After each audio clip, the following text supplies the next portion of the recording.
My ambition, my ambition, my ambition, my ambition. What's up, everybody? Welcome back to my ambition. So this week, Alex away, it's just me, Tiffany. But I thought I'd still bring some ambition vibes, still bring the party, because I'm a little bit crazy, so I probably could party by myself. But anyway, we'll get right into it, right? So this week, I thought I'd talk a bit about the beautiful contradictions of motherhood and ambition, because this idea came off the back of a post that I put up on LinkedIn about the differences in my children's response to me going to work versus my husband going to work, and how um, and it just seemed to resonate with a lot of people. So I thought, wow, it's not just me dealing with this. There's other people thinking about it too. So for anyone who hasn't seen that post, it was a situation where typically when my husband goes to work, he'd say, "Bye, children. Bye, everyone. I'm off to work." And they'll say, "Bye, daddy. We love you. Kisses." But if I was to announce that I was going to work, even though I work from home, even though I have, I work flexibly so I can have more time with them, they still will say, "No, mommy, don't go. Please stay with us." I mean, it's got to the point where even my son, my 4-year-old, just said, "Mommy, cancel your meetings. Mommy, don't go to work." And that scene, plays out regularly in our house. But I realized that I don't actually feel bad about working because my ambition um my ambition is it's been good for my motherhood sort of self and version of that self. It's almost as if the career they want me to abandon, the professional side of me that they want me to leave and be 100% with them all the time, it doesn't actually detract from my parenting. There's so much I do as a mother that I can see how my professional life brings to the table in terms of my confidence, how I negotiate, even how I have relationships with their teachers and the other mothers and their school friends in order to arrange play dates and even speak to them about confidence, how they should love themselves. There's so much that my professional identity brings to my motherhood. But I recognize through this post and the response that I'm not the only one dealing with this. And it was so lovely to kind of know that I'm not mad. I'm not mad. Because I know, when I think about the longer term of my children, I mean, they're 2 and 4. One day that, they are becoming more independent, and one day they will look back on their experience with me as the mum when they were little. And I feel like then they'll understand, and they'll understand why I couldn't cancel those meetings. And they'll understand how the mother that I was because a large part of that was my professional pursuits, me not allowing my ambition to completely die because of them. But it's still hard sometimes, I think, to accept and appreciate. And I think that's why that post really resonates, because everyone is dealing with it. But it doesn't mean that we're doing anything bad. It's just us kind of figuring all this tension of motherhood and ambition. But that's kind of the backdrop of that. But I think what that kind of helps me to understand is just I'm not on my own with this I'm not on my own with this experience. But like I said, I don't feel bad. I'm just learning and observing how motherhood and my professional life sort of balance each other out, really.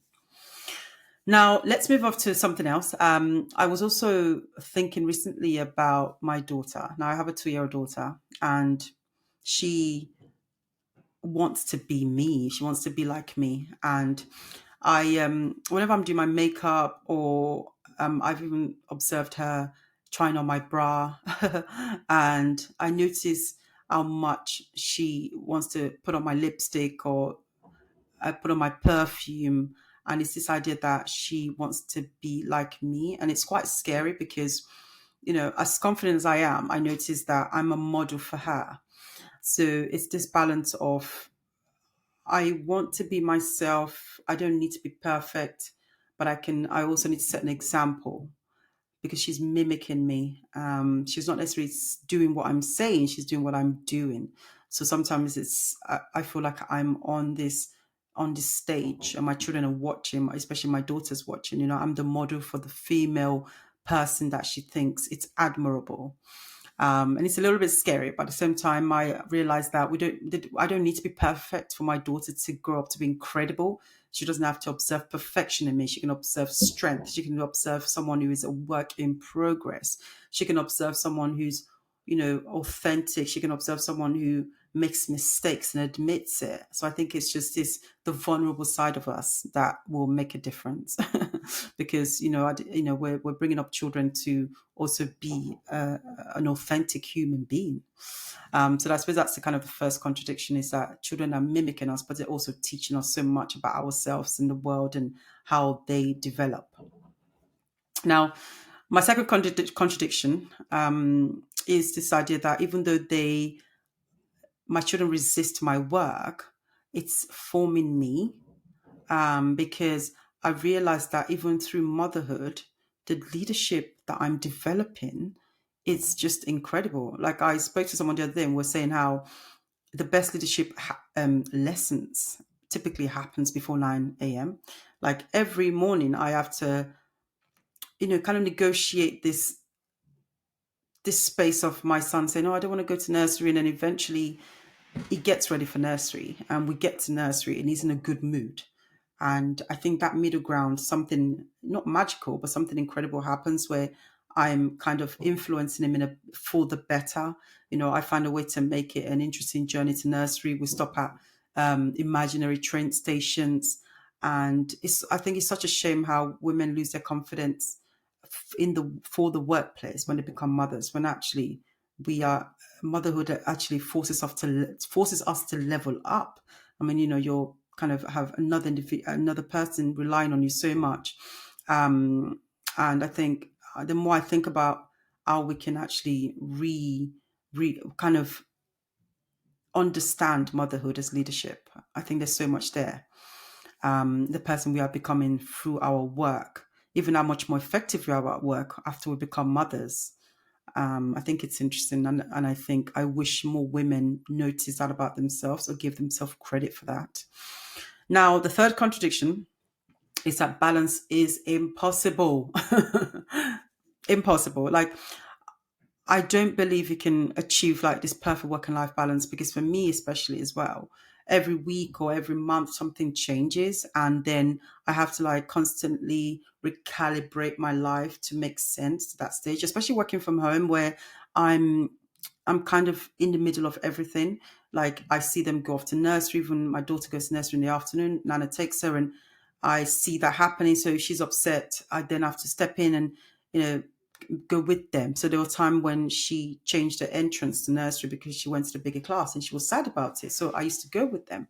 So again, because I don't believe in balance, it allows me to kind of appreciate that, okay, I'll have to move things around that particular month until she settles in. And I think when you do that, you sort of less hard on yourself. And I think a lot of that for me comes through this idea of seeing the LinkedIn community of mothers, for example. I see a lot of kind of women sharing vulnerably about the experience, and it allows me to understand this need to not be perfect and just let it go, let perfection go, and just try your best. Understand that for everyone there is no balance. It's just rejigging. And that's it, really. I'm sorry I don't have the answers for you. My fourth contradiction is that our children are watching us, but their hearts are guiding us. And that came through another post that I made on LinkedIn about how I'd been reading Anne Frank to my children, and my son, in the section where it said that the children had special stars and they went to a special school, my son at that moment said, "I want to be a teacher at that school so that I can tell those kids when they lose something, that they'll be okay." And it was interesting how, I've read Anne Frank autobiography. Oh, by the way, this is the children's book version. I've read it so many times, the actual book, but the diary, but I never thought about it like that, because as an adult, I couldn't step into that childlike perspective, and my son had that. And I think that's one of the reasons why I definitely believe that motherhood shapes us. I feel like my children are raising me as much as I'm raising them.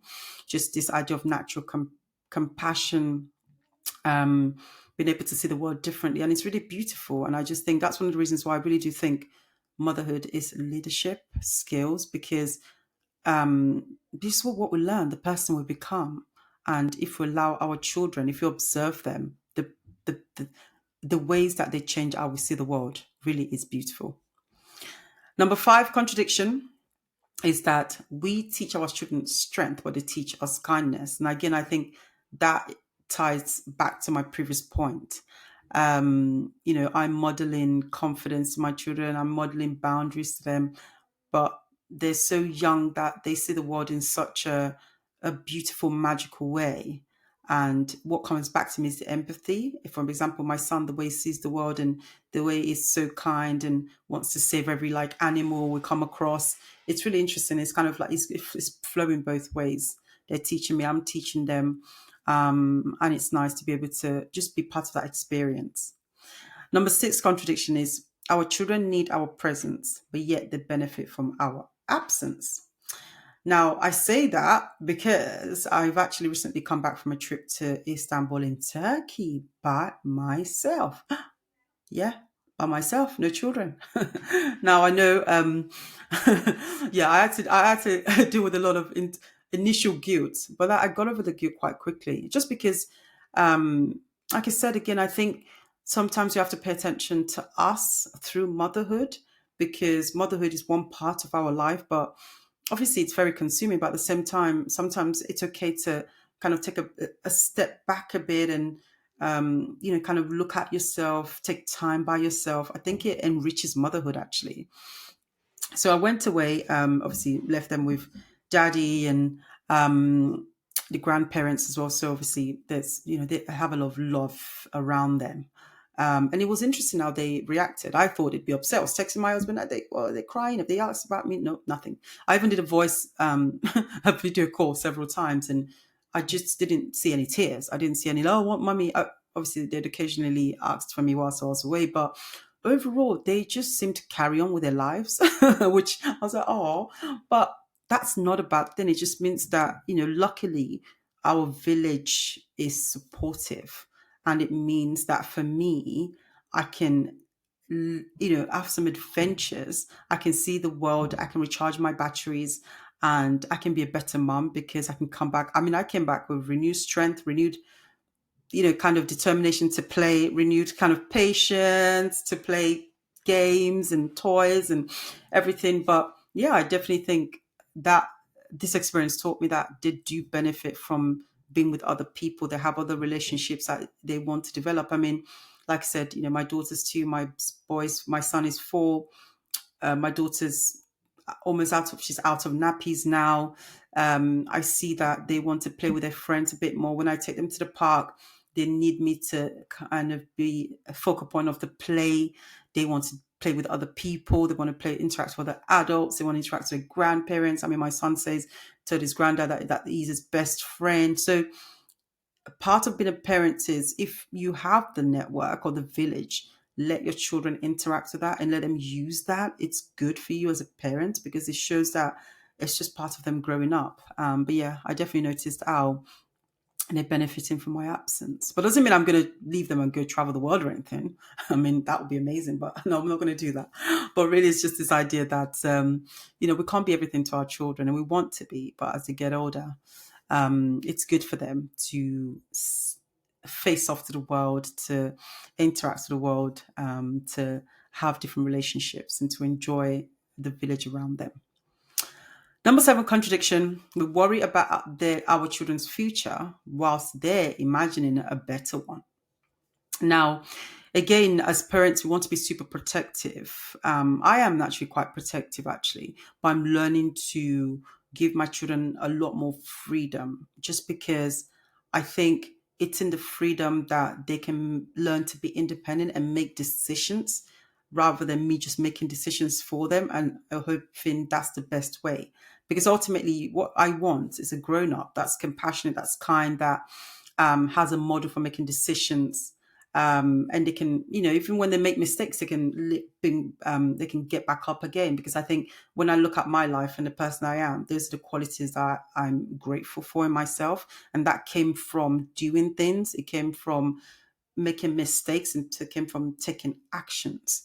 And So that's what I'm open trying to build. And what really has been helping me at the moment is I'm actually reading The Anxious Generation by Jonathan Haidt, because I'm not sure if I mentioned this, but I'm definitely the team, no screens and no phones. No, well, no phones, maybe until they're 16. I mean, I say that with a bit of hesitation because it might be harder than I've said it will be in my head, right? They're only 2 and 4 and they're not asking for phones yet. But when they start asking, the pressure piles on, I might have to, I don't know, I might have to give in, but I want to delay the phones and social media for them as long as possible.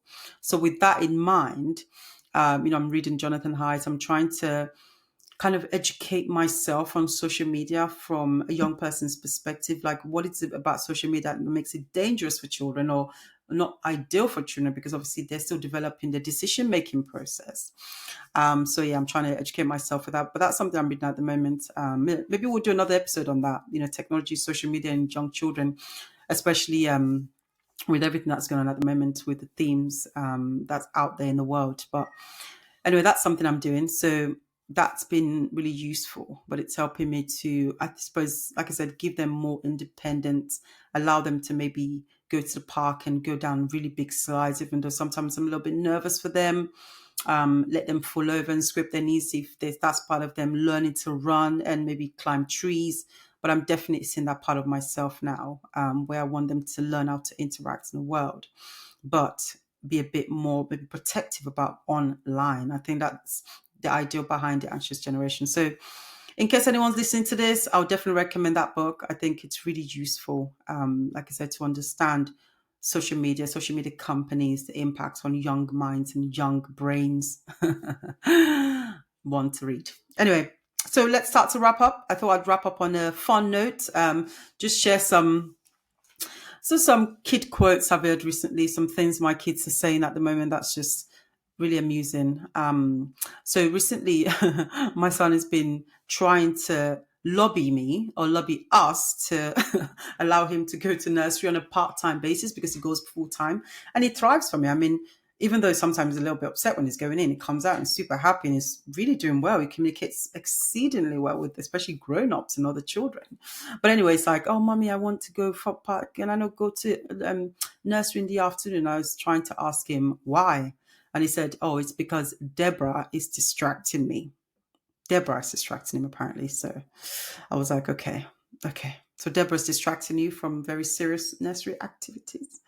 Deborah is distracting you from just doing what you do at nursery, whatever that is. But anyway, to him, it sounded logical. To him, it made sense. But I just thought that was fascinating how he's trying to figure all this out. Another thing my son, is typically comes up with a one-liners. Another one he's been coming up with is that the other time we're at the beach and my son is usually quite cautious. He doesn't really like sand in his toes or getting wet. So I was trying to encourage him to go and play in the sand, play in the sea. And I said, come on, get your feet wet because it's really good for you. It's fun, it makes you feel alive when you experience things. And even though things might get a bit wet, we can dry it off later. And eventually looked at me and said, if I don't get my feet, and he looked at me and said, if I don't get my feet wet, does that mean that I'm not alive? And I thought, oh dear, never mind, eh? But that's kids for you. They're so literal. And sometimes you forget that that's how they see the world, that sort of plain, it is what it is sort of way. But anyway, it is amusing. And I do love just the interaction and the just the fun I have with them. But anyway, that's it for me for today. If you'd stuck with me for up until this point, I just want to say thank you. It's been fun. I think it always feels a bit weird just talking to a camera, but I don't know if I've mentioned this before, guys, but I actually used to have a very old YouTube channel because I love creating content. So this kind of it doesn't feel too strange. But we'll wrap it up here. It's been fun. Next episode, we're really excited to, obviously, Alex will be back. We've got some really good plans for you guys. We actually want to talk a bit about money in a couple of the next episodes, money saving tips for parents with young children like us.